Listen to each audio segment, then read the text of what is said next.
Hello guys, আমার এই cute মেশিনটার কথা মনে আছে? চলেন আজকে দেখাবো এটাতে কিভাবে সুতো পরানো হয়। চলেন। এই হচ্ছে ববিন লাগানোর জায়গা। এটার ভিতরে রয়েছে একটা স্প্রিং। এই ববিনটা লাগাতে হলে ফার্স্ট ববিন এর ভিতরে রেখে স্প্রিংটা উপরে দিয়ে চাপ দিলেই ববিনটা লেগে যাবে। আর এর সামনের অংশের ভিতর দিয়ে সুইয়ের ভিতর যেভাবে সুতোরা হয় সেভাবে দিলেই হয়ে যাবে। আর সামনে রয়েছে এটার উপরে লাগালেই হবে।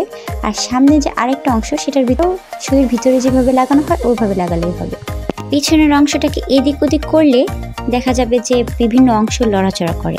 আর এগুলোর ভিতরে সবগুলোই প্রায় সুইয়ের ভিতরে যেভাবে সুতো ভরতে হয় ওইভাবেই ভরতে হবে। এবার আসি ববিনে কিভাবে সুতো তুলবে। একদমই সহজ। উপরের অংশটাকে বের করে সুতো বা একটা ববিন রেখে সাইডের অংশটা বের করে একটা ববিন রেখে সুন্দরভাবে এভাবে ধরে এই সুইচে চাপ দিলে অটোমেটিক্যালি ববিনে সুতো উঠে যাবে।